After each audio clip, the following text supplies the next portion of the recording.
Hello guys, I am Ricky and you're most welcome to our YouTube channel Nirmala निर्वाण classes. जैसा कि जानते हैं हम लोग फिजिक्स देख रहे थे और फिजिक्स में जो आज चलने वाला टॉपिक है वो है प्रकाश तरंगों का व्यतिकरण, इंटरफेरेंस ऑफ लाइट, जो कि इसके पहले देख चुके हैं, हम लोगों ने देख चुका है। और आज जो है इंटरफेरेंस ऑफ लाइट दो प्रकार का होता है ना। व्यतिकरण दो प्रकार के होते हैं, एक संपोषी व्यतिकरण और एक दूसरा है विनाशी व्यतिकरण। तो संपोषी व्यतिकरण इसको बोलते हैं कंस्ट्रक्टिव इंटरफेरेंस और जो विनाशी व्यतिकरण है इसको बोलते हैं डिस्ट्रक्टिव इंटरफेरेंस। तो कंस्ट्रक्टिव इंटरफेरेंस क्या है और डिस्ट्रक्टिव इंटरफेरेंस क्या है इसको समझेंगे और यहीं पर जो व्यतिकरण का ये टॉपिक है एंड हो जाएगा। इसको हम लोग फिर इसके बाद जो पोलराइजेशन है ना, जैसे मान लीजिए रिफ्रैक्शन, इंटरफेरेंस, डिफ्रैक्शन, पोलराइजेशन। तो पोलराइजेशन की घटना इसके बाद की अगले टॉपिक में पढ़ेंगे हम लोग। यहाँ पर जो है संपोषी व्यतिकरण, कंस्ट्रक्टिव इंटरफेरेंस और डिस्ट्रक्टिव इंटरफेरेंस अर्थात विनाशी व्यतिकरण को समझेंगे। तो चलिए स्टार्ट करते हैं। संपोषी व्यतिकरण किसको कहते हैं और विनाशी व्यतिकरण किसको कहते हैं, पहले डिफिनेशन हम लोग देख लेते हैं। एक तरह से देखिए, जो हमने इसको समझने के लिए सबसे अच्छा तरीका जो है वह यंग्स डबल स्लिट एक्सपेरिमेंट है, उसके तहत इसको आसानी से समझा सकता है। हमें आशा है कि इसके पहले की जो वीडियो थी उसमें आपने यंग्स डबल स्लिट एक्सपेरिमेंट को बहुत ही बेहतरीन ढंग से समझा होगा। और उसमें हमने जो यहाँ पर एक इमेज बनाया था जहाँ पर कि इंटेंसिटी मैक्स होती थी और इंटेंसिटी मिनिमम होती थी। तो जहाँ पर इंटेंसिटी मैक्सिमम होती थी हमने बताया था कि वहाँ संपोषी व्यतिकरण हो रहा है, और जहाँ पर कि इंटेंसिटी मिनिमम है वहाँ पर हमने कहा था कि वो विनाशी व्यतिकरण है। तो इसका डिफिनेशन से यह तो मान लीजिए कि यंग्स के डबल स्लिट एक्सपेरिमेंट से आपने समझा, लेकिन अब हम लोग यहाँ से इसका जो स्पेशल डिफिनेशन है उसको समझते हैं और उससे समझते हैं इसको क्या है। तो संपोषी व्यतिकरण क्या है, कंस्ट्रक्टिव इंटरफेरेंस क्या है, माध्यम के जिस बिंदु पर दोनों तरंगें समान कला में मिलती है। समान कला, ये वर्ड देखिए फिजिक्स में एक बात है, अगर आप उसके शब्दों पर जाएंगे तो आपको बड़ा वो मतलब इधर उधर भटकाता है। अब कला क्या है, कला का मतलब है मित्र, ये जो श्रृंग और गर्त है ना, इसको हम कला बोलते हैं हिंदी में। अगर आप वेब पढ़िएगा तो हिंदी में कला जो आप अगर तरंग में बात करते हैं इसका मतलब है समान कला का अर्थ है समान श्रृंग और समान कला का अर्थ है समान गर्त। अगर यहाँ पर कह रहा है श्रृंग, तो आप जानते हैं कि वेव जब ऊपर की तरफ उठता है तो श्रृंग कहते हैं और जब उतना नीचे जाता है उसको हम लोग गर्त कहते हैं। तो ये श्रृंग और गर्त तो आप 9 से ही जान रहे होंगे। तो ये हम इसलिए बता रहे हैं कि तरंगें समान कला में मिलती है। समान कला में मिलती है, तरंगें समान कला में मिलती है का अर्थ है कि दो श्रृंग एक साथ मिलती है और दो गर्त एक साथ मिलती है ना। क्या कहा कि माध्यम के जिस बिंदु पर दोनों तरंगें समान कला में मिलती है वहां प्रकाश की परिणामी तीव्रता अधिकतम होती है। वहां पर प्रकाश की परिणामी तीव्रता अधिकतम होती है, इसे संपोषी व्यतिकरण कहते हैं। तो सबसे पहले माध्यम के जिस बिंदु पर दोनों तरंगें समान कला में, अब देखिए माध्यम, यहाँ हम आप फिगर आप देख पा रहे होंगे, इसमें वेव 1 को दिखाया हमने और वेव 2 को दिखाया है। अब आप कहिएगा कि दो वेव क्यों लिया, तो आप यंग्स डबल स्लिट एक्सपेरिमेंट में समझिए या प्रकाश के व्यतिकरण में समझिए कि उसमें दो वेव होना अनिवार्य है। दो वेव होना इसलिए अनिवार्य है कि प्रकाश का जो व्यतिकरण होता है वह ओवरलैपिंग होता है, प्रकाश के ऊपर एक प्रकाश अध्यारोपित होती है। तो अध्यारोपण या आप कह सकते हैं कि एक तरह से सुपर इम्पोज होता है। तो सुपर इम्पोज होने के बाद ही व्यतिकरण की घटना घटती है। तो वहां पर दो वेव का होना अनिवार्य है और दो वेव होता ही है। ये मूर्खता वाली बातें होंगी जब हम एक वेव की बात करेंगे।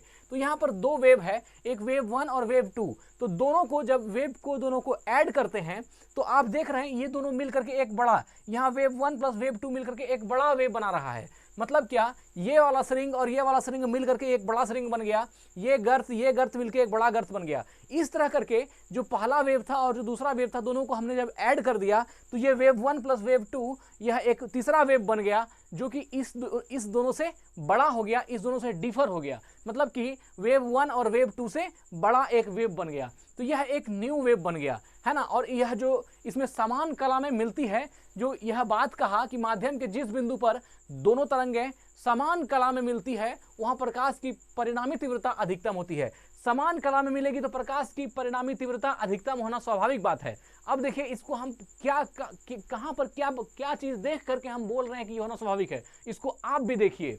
हम ये कह रहे हैं कि मान लीजिए दो वेव जब संचरित हो गई एक ही दिशा में, समान उसकी आवृत्ति है और समान उसका मतलब फ्रीक्वेंसी सेम है, और वह अगर एक समान दिशा में जा रही है तो उस कंडीशन में जब दोनों एक दूसरे पर अध्यारोपित होगी तो समान कला का एक होने का अर्थ है कि ये जो श्रृंग वाला पार्ट है इस वेव का और जो श्रृंग होगा इस वाले वेव का दोनों वेव का श्रृंग एक साथ हो जाएगा तो ये श्रृंग क्या हो जाएगा, बड़ा हो जाएगा।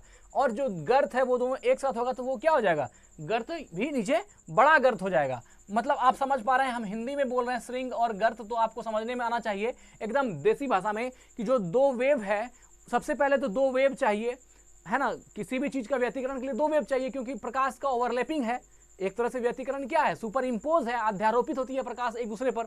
तो जब दो तरंगे, दो प्रकाश एक दूसरे पर अध्यारोपित होगी, इसका मतलब दो वेव का होना अनिवार्य है। तो वेव 1 और वेव 2, अब इसमें समान कला का अध्यारोपण का अर्थ होता है कि जो श्रृंग है, श्रृंग श्रृंग के ऊपर हो जाएगा। ये वेव का श्रृंग और इस वेव का श्रृंग दोनों एक साथ हो जाएगा, तो यह एक तीसरा, फिर इसका गर्त और इसका गर्त एक साथ जुड़ जाएगा तो ये ज्यादा बड़ा गर्त हो जाएगा। मतलब क्या, श्रृंग तो दोनों जोड़ करके वेव 1 वेव 2 को ऐड करके जो हम अगला बनेगा वह हो जाएगा वेव 1 प्लस वेव 2 या वेव 3 भी आप इसको नाम दे सकते हैं। तो इसमें श्रृंग और श्रृंग मिल करके ये बड़ा श्रृंग हो गया।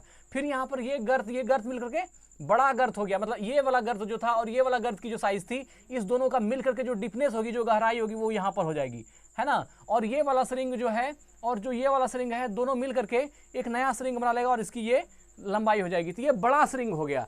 तो यह दोनों एक समान कला में जुड़ा तब तो हुआ भाई। इस बात को समझिए, अगर दोनों श्रृंग एक साथ नहीं जुड़ता तो क्या ये जो तीसरा वेव हमने बनाया है, वेव 1 प्लस वेव 2 जिसको दिखाया है, क्या इसकी श्रृंग इतनी बड़ी बनती? नहीं बनती। इसकी श्रृंग बड़े बनने की मतलब है कि दोनों का जो वेव 1 है और वेव 2 है, दोनों ऐड होकर के ये तीसरा श्रृंग बन गया। और इस तरह करके गर्त के साथ भी हुआ, फिर अगले श्रृंग के साथ हुआ, फिर अगले गर्त के साथ हुआ, अगले श्रृंग, अगले गर्त, अगले श्रृंग, अगले गर्त के साथ भी ऐसा ही कंडीशन हुआ। और इसको हम लोगों ने क्या कहा, इसको कहा संपोषी व्यतिकरण। क्या कहा, कंस्ट्रक्टिव इंटरफेरेंस। अर्थात माध्यम के जिस बिंदु पर दोनों तरंगें समान कला में मिलती है, समान कला में मिलने का अर्थ है कि दोनों श्रृंग श्रृंग मिलती है और गर्त गर्त मिलती है। दोनों वेव का श्रृंग श्रृंग एक साथ एडजस्ट हो जाता है और दोनों वेव का गर्त गर्त एक साथ एडजस्ट होता है। अब दो श्रृंग जब एक साथ मिलेगी तो उसकी लंबाई बढ़ जाएगी और जब गर्त गर्त एक साथ मिलेगी तो उसकी गहराई बढ़ जाएगी। इस तरह से आप ग्राफ में समझ सकते हैं। इससे क्या होगी, प्रकाश की इंटेंसिटी काफी बढ़ जाएगी। जो एक अपने वेव से प्रकाश था और दूसरा वेव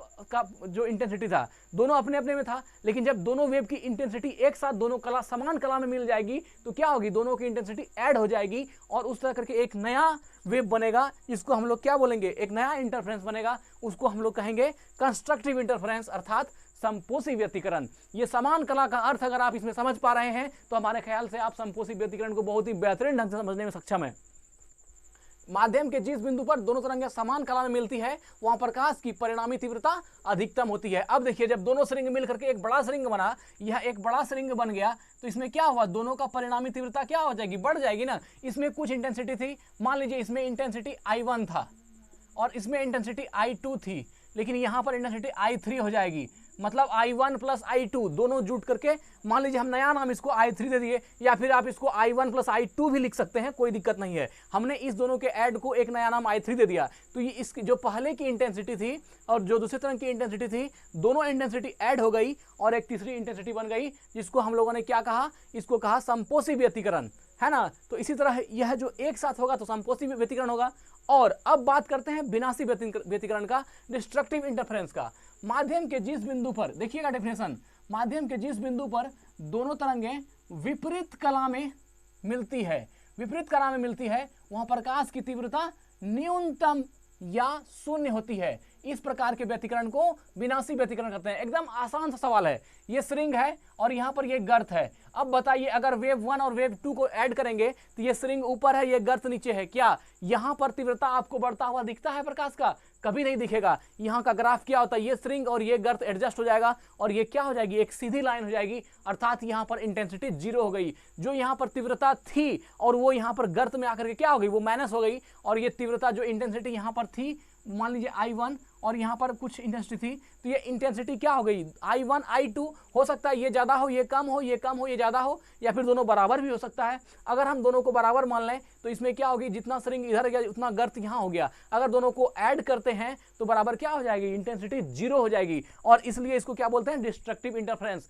0 नहीं भी होगी फिर भी वह कम होगी, 0 या न्यूनतम हो जाएगी, है ना, लेकिन अधिकतम नहीं होगी। ये बात विनाशी व्यतिकरण की है। विनाशी व्यतिकरण क्या हुआ, माध्यम के जिस बिंदु पर दोनों तरंगें विपरीत कला में मिलती है, यहाँ पर कला सिर्फ विपरीत हो जाएगा, विपरीत कला में मिलेगा तो वह विनाशी व्यतिकरण, और माध्यम की तरंगें समान कला में मिलेगी तो वह हो गया आपका समपोषी व्यतिकरण। तो समपोषी व्यतिकरण में याद रखना है समान कला में मिलती है तरंगें, और विनाशी व्यतिकरण में याद रखना है कि विनाशी व्यतिकरण में विपरीत कला में तरंगें मिलती है। विपरीत कला में मिलने का अर्थ है इस तरंग का श्रृंग मिलेगा और इस तरंग का गर्त मिल जाएगा, तो श्रृंग और गर्त मिलेगा तो यहाँ पर इंटेंसिटी क्या हो जाएगी, 0। फिर इसी तरह यहाँ पर आपका ये गर्त हो गया और ये वाला श्रृंग हो गया, तो श्रृंग और गर्त मिलेगा तो क्या होगा, फिर यहाँ पर इंटेंसिटी 0। फिर इसी तरह इसका यहाँ पर मान लीजिए यह श्रृंग है और यहाँ पर ये गर्त है, तो इस तरह श्रृंग और गर्त मिलेगा तो क्या होगा, इंटेंसिटी 0।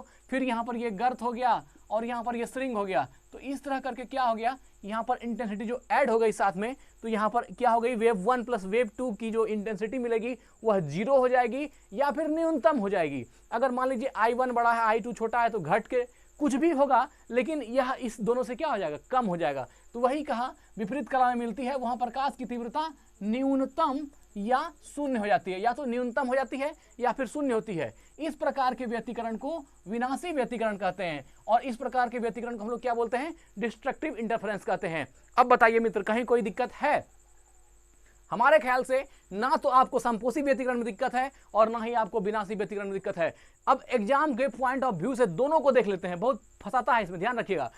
समपोषी व्यतिकरण में क्या होगी, दोनों तरंगें समान कला में जुड़ेगी, समान कला में जुड़ेगी तब ना श्रृंग श्रृंग जुड़ करके एक बड़ा बनाएगा, और बड़ा बनाएगा तब ना तीव्रता अधिकतम होगी, और तीव्रता अधिकतम होगी तब तो हम उसको समपोषी व्यतिकरण कहेंगे। हाँ, अब देखिए विनाशी में क्या होगा, इसमें दोनों तरंगें जो तरंगें हैं वो जिस बिंदु पर मिलेगी, दोनों तरंगें विपरीत कला में मिलेगी, अर्थात एक श्रृंग होगा तो एक गर्त हो जाएगा, एक गर्त होगा तो एक श्रृंग हो जाएगा। ये दोनों वेव जो है अलग अलग हो जाएगा, और जब अलग अलग एक्टिविटी से ऐड होगी तो क्या होगा, उसकी तीव्रता लो हो जाएगी, या तो तीव्रता 0 भी कह सकते हैं, क्योंकि अगर दोनों की इंटेंसिटी बराबर हो जाएगी तो दोनों का आई सेम हो जाएगा, तो इंटेंसिटी 0 हो जाएगी। और 0 नहीं भी होगी तो इसका बड़ा या इसका कम होगा, या इसका बड़ा या इसका कम होगा, फिर भी वो क्या हो जाएगी, न्यूनतम हो जाएगी, वह कम हो जाएगी। क्या इस दोनों के बराबर तो नहीं हो सकती, क्योंकि ये घट जाएगा, और न्यूनतम होगा या फिर शून्य होगा। तो तीव्रता न्यूनतम हो जाए या तीव्रता शून्य हो जाए, ये दोनों ही केस किसका है, ये केस हो जाएगा विनाशी व्यतिकरण का। तो विनाशी व्यतिकरण में प्रकाश की तीव्रता क्या हो जाएगी, या तो उसकी न्यूनतम हो जाएगी, जो उसकी पहले की तीव्रता थी उससे न्यूनतम हो जाएगी, या फिर उसकी तीव्रता शून्य हो जाएगी। तो यह जो एक लाइन आप देख रहे हैं सीधा सीधी लाइन है, इसमें कुछ नहीं दिखाया गया है, यह डिस्ट्रक्टिव इंटरफेरेंस है, अर्थात ये वेव 1 और वेव 1 प्लस वेव 2 का जो सम्मिश्रण है ये क्या हो गई, डिस्ट्रक्टिव इंटरफेरेंस हो गई। तो इसमें समझने वाली बात दो ही है कि जब भी समपोषी व्यतिकरण होगी तो ये क्या होगा, माध्यम के जिस बिंदु पर दोनों तरंगें समान कला में मिलेगी, यहाँ पर क्या होगी, दो बात याद रखना है समपोषी व्यतिकरण में। पहला, समान कला में, है ना, समान कला में मिलती है, पहला में क्या होगी, दोनों तरंगें समान कला में मिलती है, एक बात। और दूसरा बात, समपोषी व्यतिकरण में तीव्रता अधिकतम होगी, समान कला में मिलेगी, तीव्रता अधिकतम होगी। ये दो बात में ये खत्म है, दो बात में ये भी खत्म है। इसमें क्या है, इसमें दोनों तरंगें विपरीत कला में मिलती है, एक बात ये याद रखना है, और दूसरा याद रखना है इसकी तीव्रता न्यूनतम या 0 होती है। और इस तरह से आज आपका समपोषी व्यतिकरण और विनाशी व्यतिकरण दोनों ही चीज इंड हो गया। हमको लगता है कि आपने बेहतरीन ढंग से इसको समझा होगा, और अगर नहीं समझा है तो आप कमेंट में हमको बताइएगा, मार्गदर्शन कीजिएगा हमारा कि आपको क्या दिक्कत हुआ, हम एक वीडियो और इस पर बना देंगे। कहीं कोई तकलीफ बात नहीं है, कोई दिक्कत नहीं है, बच्चा वाली चीज़ें आपको भी समझ में आता होगा। तो फिर यही वीडियो को एंड करते हैं, और अगर वीडियो को लाइक नहीं किया है तो लाइक कर दीजिए, और साथ ही कमेंट कीजिए, तब हम मतलब हमारा एक इंटरेक्शन बनेगा, और तब हम आगे जो अच्छी वीडियो होगी हम आपके लिए लेकर के आएंगे। और चैनल को अगर सब्सक्राइब नहीं किए हैं तो ज़रूर कर दीजिए, ये पूरा जो है अब ज़रूर कर दीजिए। और क्या कहेंगे, तो सब कुछ तो उसी पर है ना। धन्यवाद, स्वस्थ रहे, अपना ख्याल रखें, जय हिंद।